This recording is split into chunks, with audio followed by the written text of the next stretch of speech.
All right, if I can, thank you. Can I move on then to the,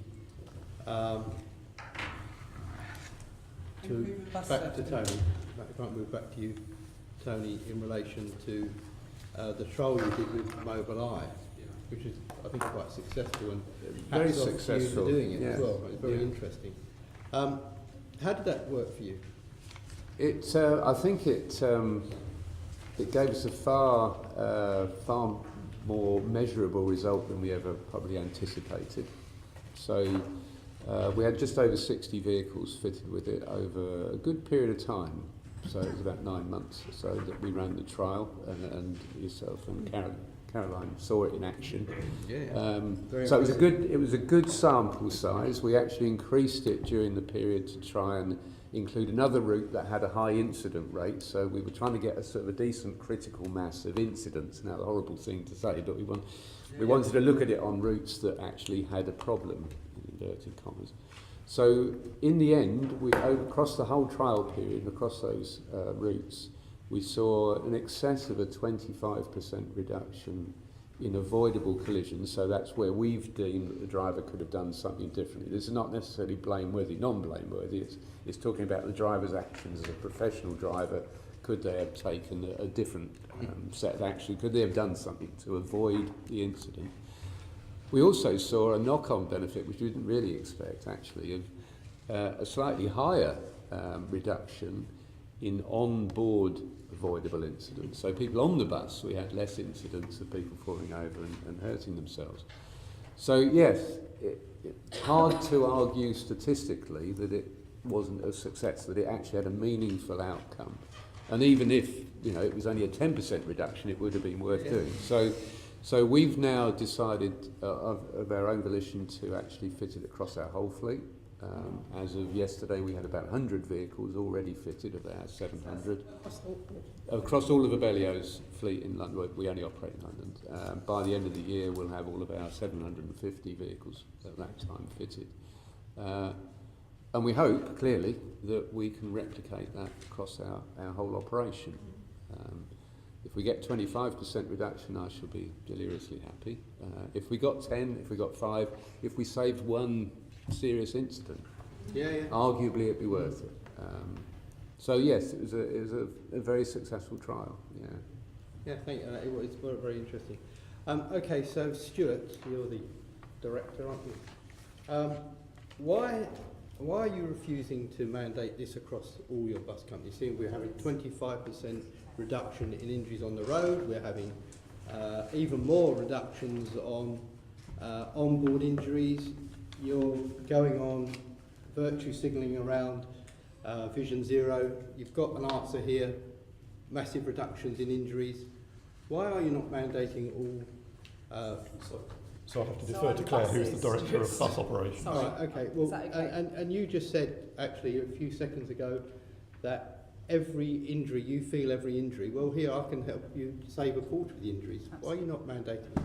We're not mandating it because we launched a safety innovation trial last year, which MobileEye was Abellio's trial, and that has proven a success for Abellio in a small proportion of the fleet. So Tony's taken a decision, which I 100% support, to fit it to all of the Abellio fleet. Now, we have got lots of trials happening across all of the operators of various technology, and we need to make a decision based on the future design of the bus and the technology we're going to put on it, which we can put into the bus specification that all buses should be built by. And the issue we have with immediately applying a new technology to the whole fleet is that as we keep layering on different technologies without having the proper package of technologies to have the best result, we could bring in more conflicts and issues in terms of the technology, the burden on the driver, and not really seeing the bigger picture. So the good thing about the bus safety standard is the first phase of the bus safety standard has mandated certain things. The trial that Tony has mentioned and the Seeing Machines trial that's happening on RATP, and I believe Go Ahead now are trialling the same kit, which is the tram system. Once they come to a position where we're in the next phase of the bus safety standard, which we launch at the end of this year to look at further technology, we can decide what the right model is we feel we need to be specifying.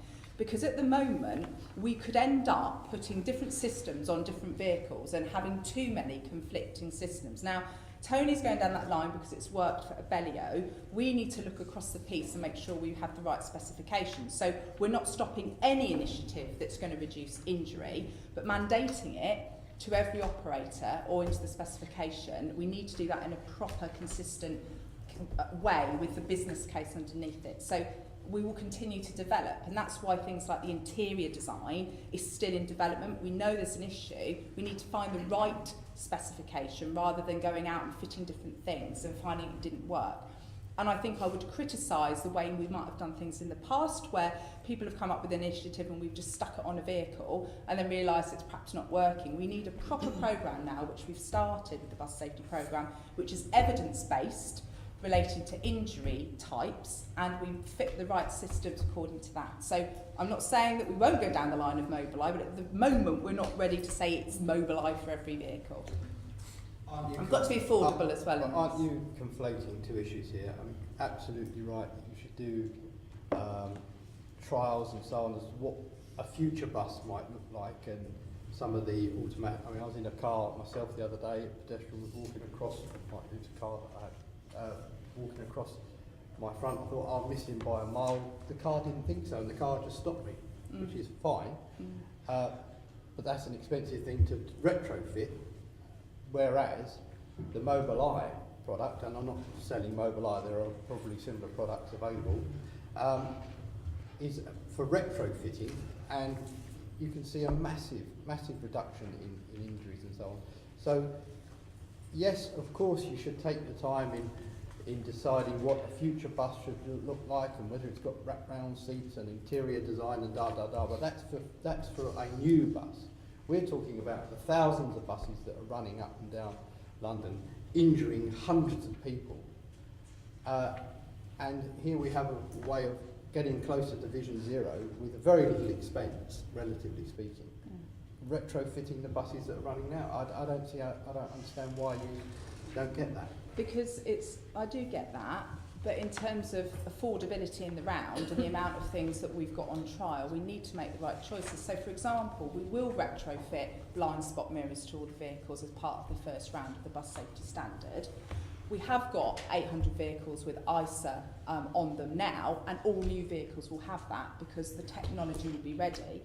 MobileEye is something that's worked for Tony, so we'll be really pleased to see that rolled out across. But in terms of retrofitting, we need to make sure that we have a proper programme for an affordability point of view. Because if you take each thing in isolation and say that's quite cheap, we'll stick that on, there'll be something else that will come along which might be good, and then we say, right, that's cheap and we'll stick that on. We need a proper programme, and we're not ready yet to say that's the right system to retrofit. But, you know, I mean, I work closely with Tony, and obviously will update me on how the rollout goes, but we need to look at it across the round. Just on that quickly, Claire, has there been any detailed analysis in terms of the cost if you were to go down that route?